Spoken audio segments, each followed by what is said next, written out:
खोज करना इंसान की फितरत होती है। इसके लिए वो किसी भी हद तक जाने को तैयार होता है।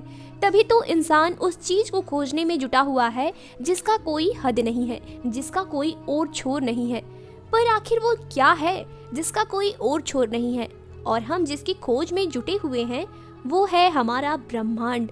इसमें कितनी आकाशगंगाएं हैं, कितने सितारे हैं, कितने ग्रह और कितने उपग्रह हैं।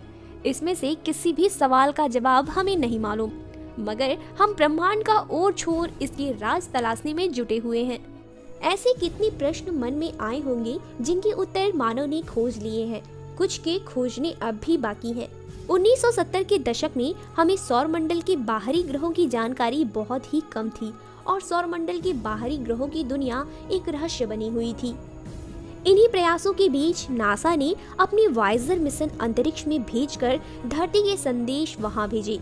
हमने जानने की कोशिश की कि चांद कैसा दिखता होगा, क्या और भी कोई ग्रह होगा जहां हम जैसे लोग रहते होंगे। शनि, बृहस्पति और बाकी ग्रहों के बारे में जानने की हमने कोशिश की और यह भी सोचा कि दूसरे ग्रह पर अगर कोई प्राणी है जिन्हें हम एलियंस कहते हैं तो उन तक कोई संदेश पहुंचाया जाए।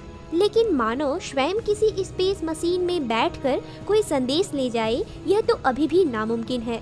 तो नासा द्वारा एक मानव रहित स्पेसशिप बनाया गया। नाम रखा गया वाइजर 1 और वाइजर 2। जब वाइजर यान पृथ्वी से 11.66 मिलियन किलोमीटर पहुंच गया, तब इसने पृथ्वी और चंद्रमा की फोटो को एक ही फ्रेम में कैप्चर किया। ये वही फोटो है जिसे आप अपनी स्क्रीन पर देख पा रहे हैं।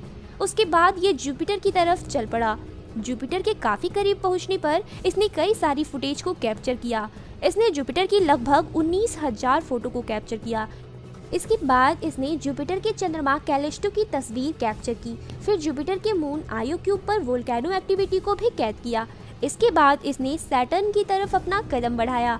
काफी दूरी तय करने के बाद इसने सैटर्न की एक प्यारी सी तस्वीर को कैद किया जिसमें इसके दोनों उपग्रहों को साफ देखा जा सकता है। इसके बाद इसने कई फोटो और रहस्यों को वैज्ञानिकों के साथ साझा किए। इसके बाद इसने अपनी हाई वेलोसिटी के साथ यह सौर मंडल से बाहर निकल गया। जाते वक्त इसने आखिरी बार अपना कैमरा पृथ्वी की तरफ घुमाया और एक फोटो को कैप्चर किया। इस तस्वीर को वाइजर 1 यान द्वारा पृथ्वी से 6 अरब किलोमीटर दूर से खींचा गया था। इस फोटो को कैप्चर करने के बाद इसके कैमरे को बंद कर दिया गया। अरबों किलोमीटर की दूरी तय करने के बाद आखिरकार इसने 12 अगस्त 2012 को सूर्य की ग्रेविटी से मुक्त होकर इसने हीलियोपोज को पार किया। अपने मकसद को पूरा करने के लिए इंटरस्टेलर स्पेस में एंटर किया। आशा ये है कि धरती के अलावा ब्रह्मांड में कहीं जीवन अवश्य है।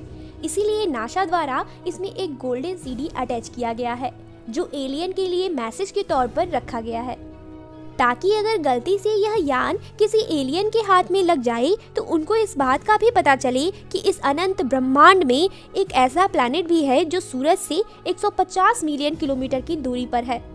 इसमें लगभग 150 से अधिक भाषाओं में एलियन के लिए ग्रीटिंग भी है।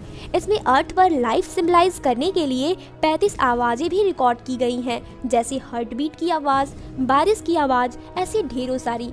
वैज्ञानिकों के अनुमान से इस यान को एक सोलर सिस्टम से दूसरे सोलर सिस्टम तक पहुंचने में लगभग 30,000 साल लग जाएंगे और शायद तब हमें कोई एलियन मिल जाए। आई होप अगर आने वाली पीढ़ी तब तक सलामत रही तब उन्हें इस मैसेज का फायदा हो सकता है।